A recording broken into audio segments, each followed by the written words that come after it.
When you hear the big freeze, what do you see? Well, I see one of two things. I see either a local news station run of your local city's biggest freeze in the last decade, or I see a kindergarten class who doesn't quite understand what winter is. Really, it's the latter that describes this movie. But that's a bit of an overstep. I mean, the movies are made for kids, I suppose. Anyway, oh hey, this surprised me somewhat positively. The old school narration that had been missing for the last couple of movies is back. The planet Earth, a world of constant change and unpredictable weather. Call me sentimental, but I kind of appreciated it. Now, surprisingly, with this movie, our big initial character development doesn't happen with Littlefoot, but rather with Ducky and Spike. But mostly Ducky. She's getting pissed at Spike because he's big and dumb and keeps her awake at night. Not only that, but he eats all of her tree stars, and when they're getting a lesson from some old guy and they're both falling asleep, the dude gripes and gets only Ducky in trouble and not Spike. So finally, somebody is getting pissed at Spike for being completely stupid after 7 movies have passed. Sure took them long enough. Oh, right, I brought up that the kids were all getting taught by this big old guy. Who is this guy, anyway?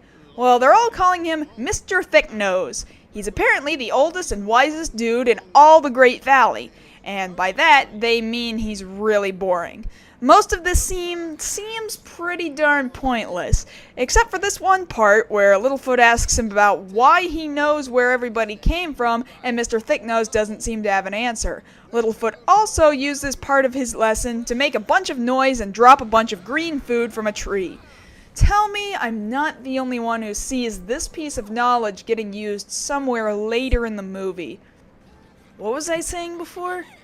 Oh yeah, Ducky's pissed at Spike, but she's not used to being pissed, so she has Sarah teach her, through song. Make your face all squinty and scary.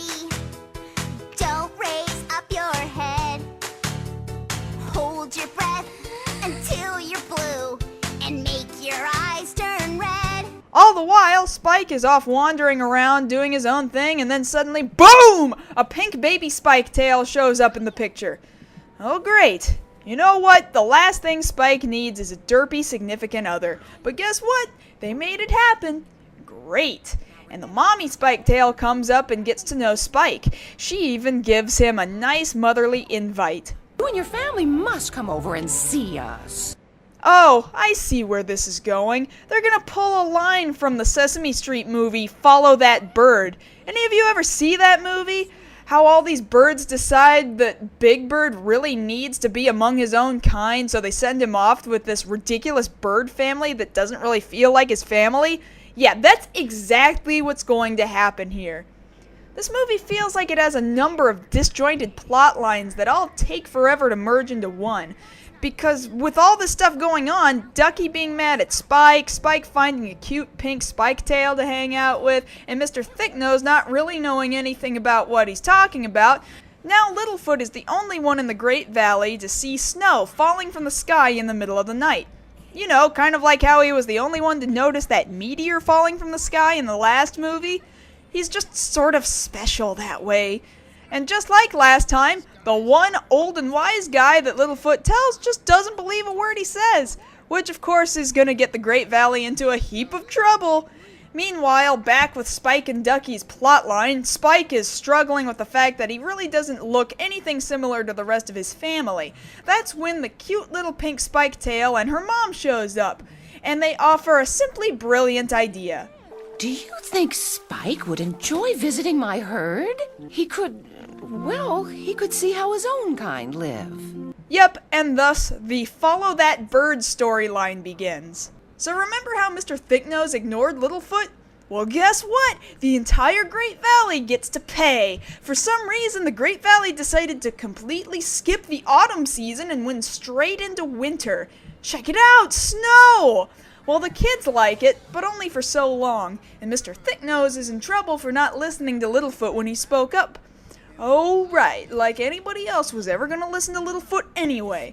Now, at first I was thinking, hey, weren't dinosaurs cold-blooded? I was totally gonna harp on this fact, but apparently some dinosaurs could regulate their body temperature or something, like ones that would have been found in the southern hemisphere. But can anybody tell me if Triceratops and Apatosauruses would have been able to do that? I mean, I'm just curious, especially with all the food they graze on for hours a day completely gone. Actually, that whole lack of food thing is exactly why the spike-tails decide to leave the Great Valley at this point. They need to eat tons of food, and they'll find no such food in the Great Valley anymore. And what do? They take Spike with them, of course.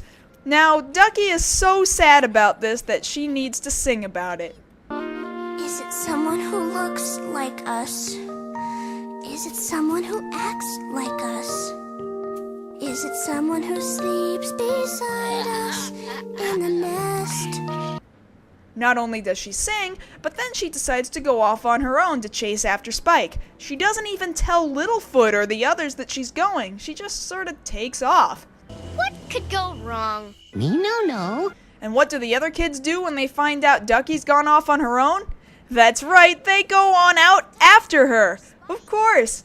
But that's when they stumble into Mr. Thicknose, who had basically been ostracized from the herd and decides to go with the kids, both as adult supervision and as dead weight.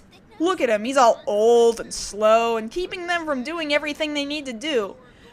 We also learn here that Mr. Thicknose has been lying about knowing anything about whatever happens outside of the Great Valley because he had never been outside of the Great Valley.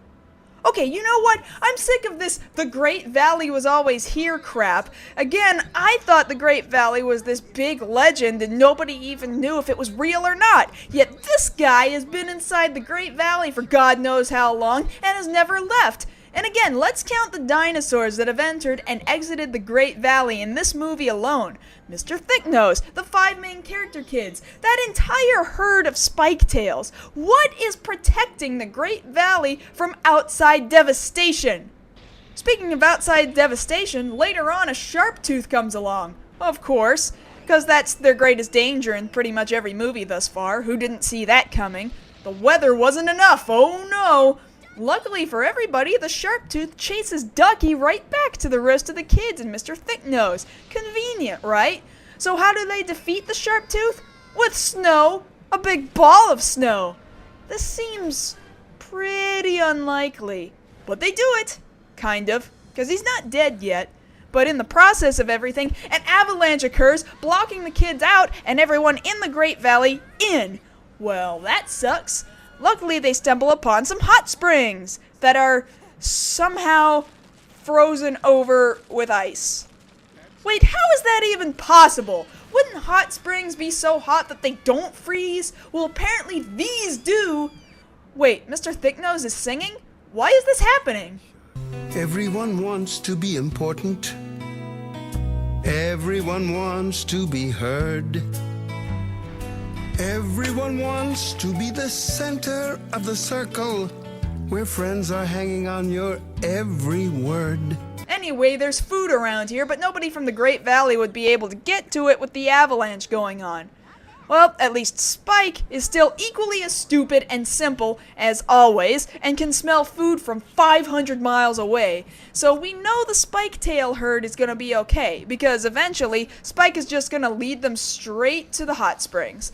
Now, what about everybody else in the Great Valley? Well, we'll get to them later. For now, the Sharptooth that was defeated by the snow is back. This time, we'll defeat him by pushing a log onto him and shoving him off a cliff. Yeah, that'll show him. Doesn't it seem like one of the best solutions to defeating a Sharptooth is by dropping something on it? Man, we really gotta get something more original going on here. So anyway, back to the whole being trapped outside the Great Valley by snow thing. You'll remember what I said earlier about Littlefoot learning how to make stuff fall by using loud noises? Well, everybody starts yelling, and with Sarah being the loudest, most annoying voice of the whole bunch, she causes the snow to fall and reopen the Great Valley. But wait, Petrie was sitting there complaining that nobody could hear them down in the Great Valley. Dude, you're a flyer. What's wrong with you? Go fly down there, tell them what's up, and then your families will understand what's going on. But no, I guess getting mad solves the situation too. So, sure, whatever. All points now converge on the hot springs, where the Spike-tails find sustenance. And here comes the point that they really wanted to drive home. Spike falls into a deep section of the water and he can't swim. Now, with the obvious teeth-grinding sound of Spike shouting, "Mama!" This gets Spike's mom, that is, Ducky's mom, to jump in and save his life. And now everybody lives around the hot springs in harmony with one another until the Great Valley gets all its greenery back and everybody lives happily ever after. Until movie 9, anyway. You know, I have to give credit where credit is due. This still isn't my picture-perfect Land Before Time movie, but ever since the animation got better with the previous movie, the stories haven't been quite as rotten to the core as they were previously. But there's still room for the series to topple in either direction. Who's coming on the ride with me to movie 9?